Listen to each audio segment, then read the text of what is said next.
राखी अपने परिवार के साथ एक छोटे से शहर में रहती थी। उसकी बेटी नमिता एक कॉलेज स्टूडेंट थी। उसे कुकिंग करने का बहुत शौक था। वो घर में अक्सर तरह तरह के पकवान बनाया करती थी और सभी को खिलाया करती थी। इसी वजह से नमिता ने गवर्नमेंट कॉलेज से होटल मैनेजमेंट का कोर्स भी किया था, लेकिन पैसों की कमी के कारण अपना एक होटल नहीं खोल पाई। एक शाम उसके मम्मी पापा दोनों मजदूरी करके घर लौटे थे। तभी नमिता उनसे कहती है, लगता है मेरा वो सपना अधूरा ही रह जाएगा। मैं एक शानदार होटल खोलना चाहती थी, लेकिन हमारे पास तो ढाबा चलाने के भी पैसे नहीं है। तू अपने ये बड़े बड़े सपनों को भूल जा, क्योंकि हम जिस हाल में हैं केवल भगवान ही हमारा बेड़ा पार कर रहा है, नहीं तो भूखे मरने की नौबत दूर नहीं। देख बेटा, अगर तुझे अपने दम पर कुछ करना है तो हम तुझे रोकेंगे नहीं, लेकिन अगर तेरी ये इच्छा है कि हम तेरे सपनों को पूरा करने के लिए तुझ पर पैसा खर्च करें, तो माफ करना बेटा, हम ये नहीं कर सकते। लेकिन माँ, आप ही बताइए कि मैं क्या करूं? मैंने तो डिग्री भी होटल मैनेजमेंट के कोर्स की ली है।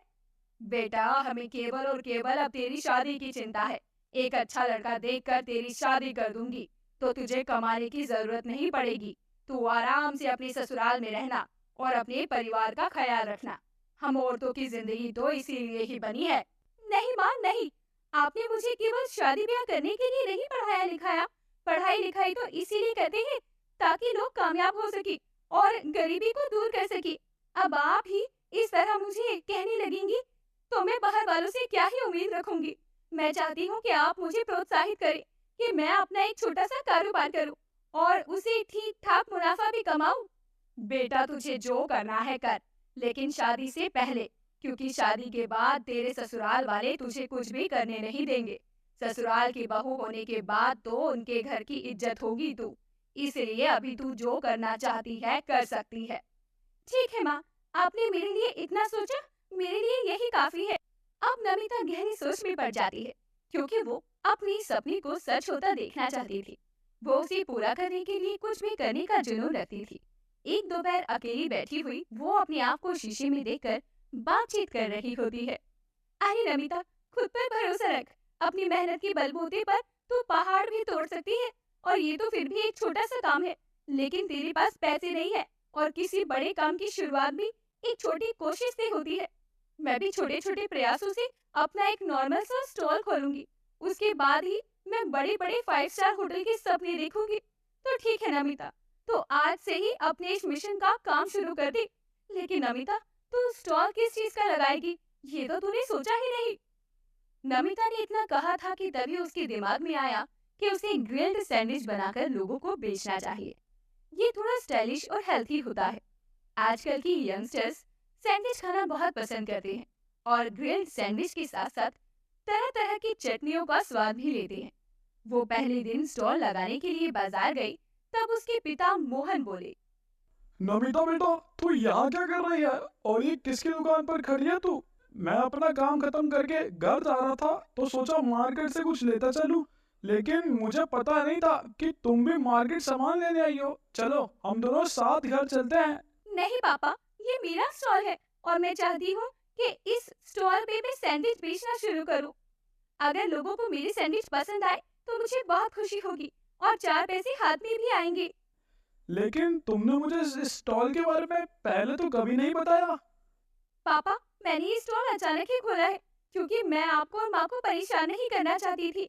कॉलेज के वजीफे की कुछ पैसे पड़ी हुई थी, जिन्हें मैं अपने अकाउंट से निकाल कर ये सारा सामान जमा करके यहाँ बैठी हूँ। बेटा, मुझे तुझ पर गर्व है। बेटा, तू जो करना चाहती है कर, मेरी ओर से खुली छूट है तुझे। बस पापा, आपका यही आशीर्वाद हमेशा मेरे साथ बना रहे और इसी तरह मैं हमेशा कुछ नया करने के बारे में सोचती रहूं। पापा, आप रुकिए, मैं अपना पहला सैंडविच आपको बनाकर खिलाती हूँ। नमिता झट से मोहन के लिए एक ग्रिल्ड सैंडविच बनाती है और उसे एक डोंगे में तैयार करके देती है। उस सैंडविच को खाकर मोहन बोलता है, यह तो बहुत ही लाजवाब है और पौष्टिक भी, क्योंकि तूने हरी सब्जियां, चटनी और दूध की बनी हुई चीज डाली है, इसलिए इसका स्वाद तो बहुत ही अच्छा है। जब ये सैंडविच मुझे इतना अच्छा लग रहा है तो लोगों को तो और भी ज्यादा अच्छा लगेगा। मोहन को सैंडविच खाता देखकर कुछ लोग नमिता के स्टॉल पर आए और अपने सैंडविच का ऑर्डर देने लगे। नमिता ने जल्दी जल्दी 3 से 4 सैंडविच बनाकर ग्रिल्ड मशीन में उसे ग्रिल होने के लिए रख दिया। थोड़ी देर बाद जब उसने अपने ग्राहकों को सर्व किया, तो वो सैंडविच खाते हुए बोले, ये तो बहुत ही ज्यादा अच्छा है। ऐसा सैंडविच तो हमारी सेहत और भूख दोनों के लिए बेहतर है, बेहतर। सच में बहन, तुमने तो बहुत अच्छा सैंडविच बनाया है। और आज तुम्हारा पहला दिन है और ये सैंडविच तो किसी बड़े होटल के सैंडविच की दुकान से तुलना से भी ज्यादा स्वाद भरा हुआ है इसमें। मजा ही आ गया ग्रिल सैंडविच खाकर। आप लोगों का शुक्रिया। मुझे खुशी है कि आप लोगों को मेरी ग्रिल्ड सैंडविच पसंद आए। अरे बहन, ये सैंडविच कितने का है? ये 20 रुपए का है।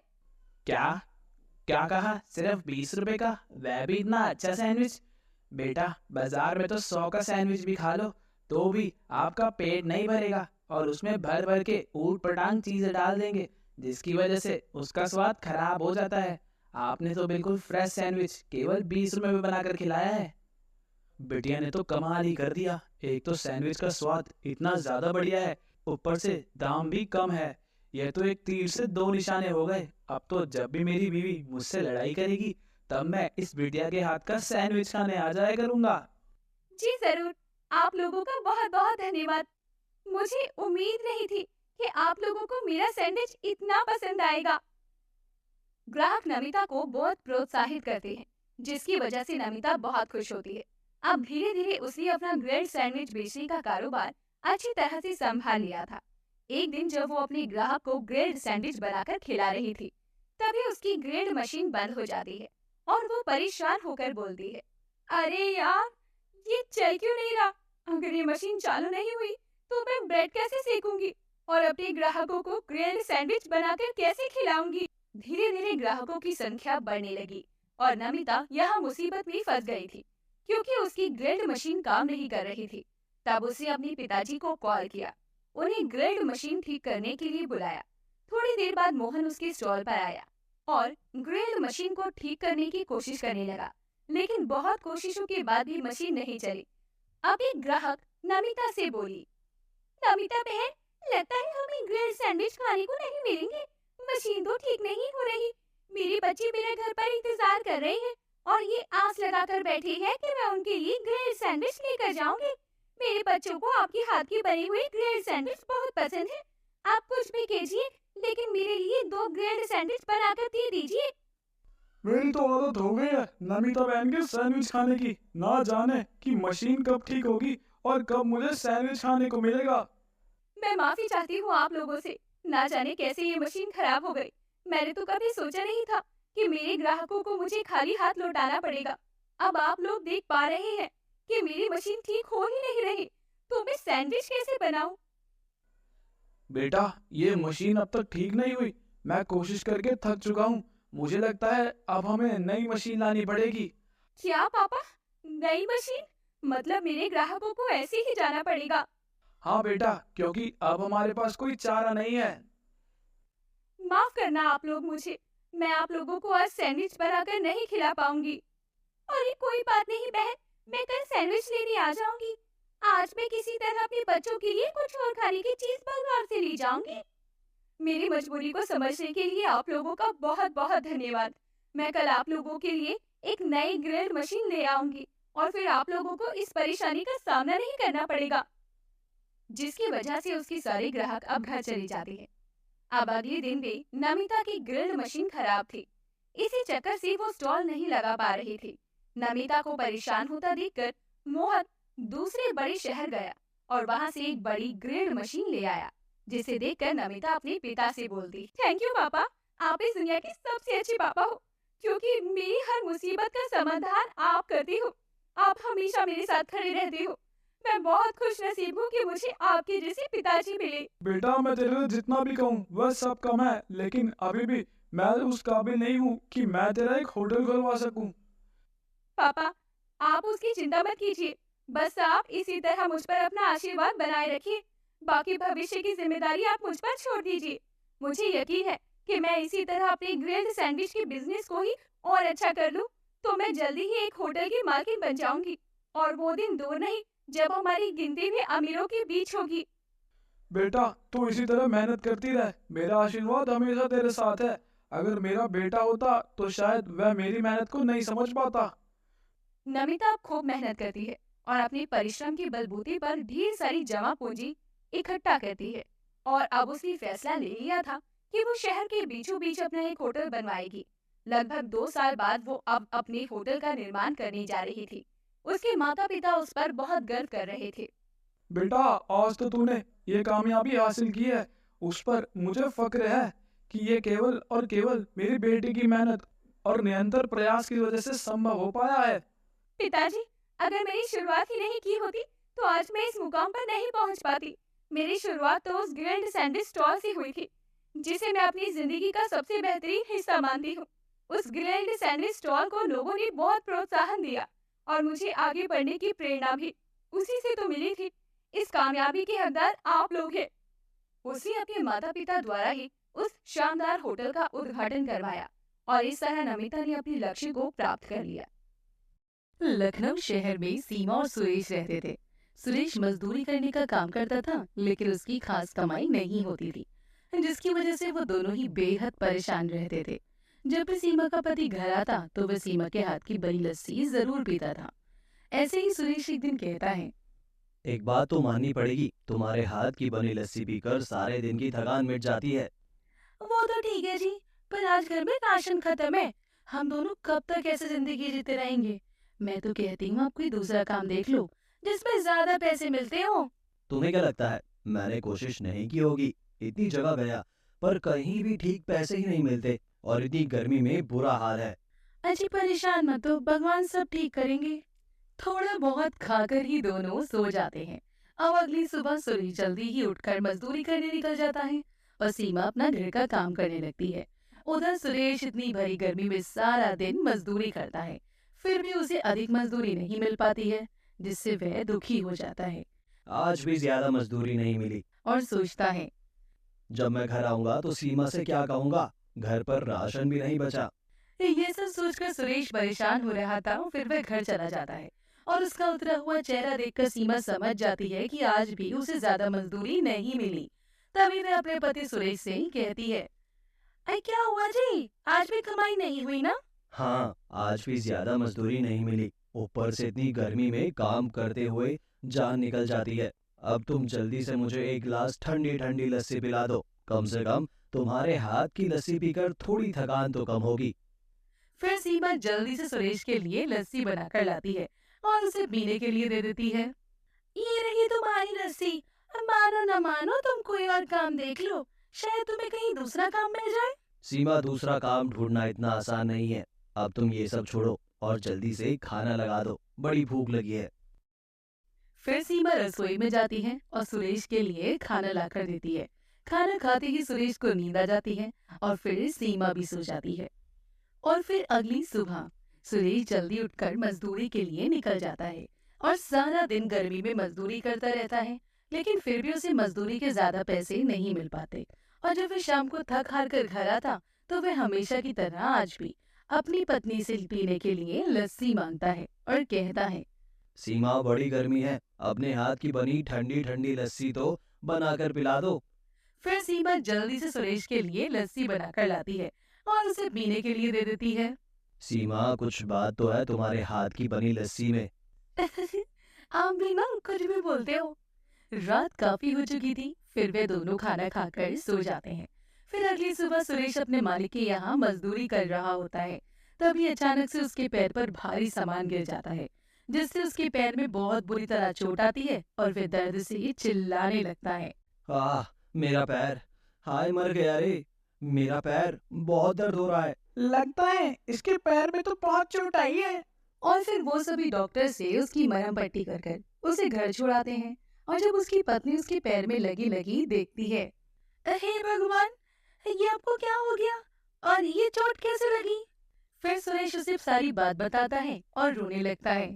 अजी आप रोते क्यों हो, हम जल्दी ठीक हो जाओगे। मैं तो ये सोच रहा हूँ कि अब मैं काम करने कैसे जा पाऊंगा और फिर पैसे कहाँ से आएंगे और घर का खर्च कैसे चलेगा। अजी आप चिंता क्यों करते हो, अब भगवान कोई ना कोई रास्ता जरूर निकाल ही देगा। अच्छा अब आप आराम करिए, तब तक मैं आपके लिए लस्सी लेकर आती हूँ। फिर सीमा सुरेश के लिए लस्सी बनाकर लाती है और उसे पीने के लिए दे देती है। अभी सुरेश ने अपनी लस्सी खत्म भी नहीं की थी कि तभी सीमा के मन में एक ख्याल आता है और वह मन ही मन सोचने लगती है, इतनी अधिक गर्मी में सभी लोग ज्यादातर कितनी लस्सी ही पीते हैं और पीना पसंद करते हैं। अगर मैं भी लस्सी का ठेला लगा लूं और इसे बनाना भी आसान है। जब इन्हें मेरे हाथ की लस्सी इतनी पसंद आती है, शायद लोगों को भी पसंद आ जाए और शायद इससे कुछ कमाई भी हो जाए। तभी सीमा ये बात अपने पति सुरेश से कहती है, सुनो जी, मैं एक बात सोच रही हूँ, मैं लस्सी का ठेला लगा ही लेती हूँ। इतनी गर्मी में सभी लोग लस्सी पीना पसंद करते हैं, शायद इससे कुछ कमाई ही हो जाए। फिर घर भी तो चलाना है, तब तक आप भी ठीक हो जाएंगे। देखो, मना मत करना। सुरेश अपनी पत्नी को मना नहीं कर पाता है और फिर वह अगले ही दिन से लस्सी का ठेला लगा लेती है और लस्सी बेचना शुरू कर देती है। ठंडी ठंडी ताजी ताजी लस्सी, मीठी लस्सी, जल्दी आओ और पीने का मजा लो। सीमा खड़ी बड़ी देर तक आवाज लगाती है, पर उसके ठेले पर कोई भी लस्सी पीने नहीं आता। इतनी देर हो गई, अभी तक एक भी ग्राहक लस्सी पीने नहीं आया। शायद हो सकता है थोड़ी देर में कोई आ जाए। ये सोचकर सीमा फिर से आवाज लगाने लगती है और कहती है, मीठी मीठी ठंडी बनाईदार लस्सी, जो भी एक बार पी ले सारी थकावट दूर हो जाए। जल्दी आओ और ताजी ताजी लस्सी पियो। सीमा को आवाज लगाते हुए बड़ी देर हो जाती है। तभी उसके ठेले पर एक लड़का लस्सी पीने आता है और कहता है, आंटी, एक गिलास लस्सी का कितना? 10 रुपए का। मुझे गिलास लस्सी बना कर दो। हाँ, उसमें बर्फ जरूर डाल देना। ये सुनकर सीमा बड़ी खुश होती है। चलो, कोई तो लस्सी पीने आया, कम से कम काम की शुरुआत तो हुई। फिर सीमा उस लड़के को ठंडी ठंडी लस्सी बनाकर देती है। जैसे ही वो लड़का लस्सी का ग्लास मुंह से लगाता ही है और कहता है, वाह, क्या लस्सी बनाई है, पीकर तो मजा ही आ गया। आंटी, एक गिलास और लस्सी देना। हाँ, अभी देती हूँ। फिर सीमा उस लड़के को एक गिलास और लस्सी बनाकर देती है और फिर वह लड़का लस्सी पीकर उसके पैसे देकर चला जाता है। और फिर उसके बाद उसकी दुकान पर सिर्फ 2 ही लोग लस्सी पीते हैं। इतनी गर्मी है, फिर भी पता नहीं लोग लस्सी पीने क्यों नहीं आ रहे। सीमा फिर से लस्सी बेचने के लिए आवाज लगाने लगती है, लस्सी, ताजी ताजी लस्सी, ठंडी ठंडी लस्सी, जो एक बार पी ले उसके सारे दिन की थकान दूर हो जाए। सीमा बेचारी लस्सी बेचने के लिए बार बार आवाज लगा रही थी, लेकिन कोई भी उसकी दुकान पर लस्सी पीने के लिए नहीं आ रहा था। इसी तरह सीमा को लस्सी बेचते हुए ज्यादा दिन हो जाता है और उसकी कुछ कमाई भी नहीं होती। सारा दिन हो गया, सिर्फ 4 गिलास लस्सी के ही बिकी है। इनमें तो लस्सी के सामान के पैसे भी नहीं निकलेंगे। हे भगवान, अब तो मेरे पास सिर्फ थोड़े से ही पैसे बचे हैं। इन पैसों से तो मैं कुछ भी नहीं कर सकती। सीमा को लस्सी बेचते हुए सुबह से शाम हो जाती है। जब उसकी दुकान पर कोई नहीं आता तो वह अपनी लस्सी का ठेला लेकर घर चली जाती है और जब वह घर पहुंचती है तो उसका मुरझाया हुआ चेहरा देखकर उसका पति कहता है, क्या हुआ, तुम इतनी उदास क्यों हो? लस्सी पीने मेरे ठेले पर कोई नहीं आया। कोई बात नहीं, आज कोई नहीं आया तो क्या हुआ, ऐसा थोड़ी है कि कल भी कोई ना आए। तुम इतनी मेहनत कर रही हो, देखना कल तुम्हारी लस्सी पीने सब लोग जरूर आएंगे। आप कह रही हैं तो जरूर आएंगे।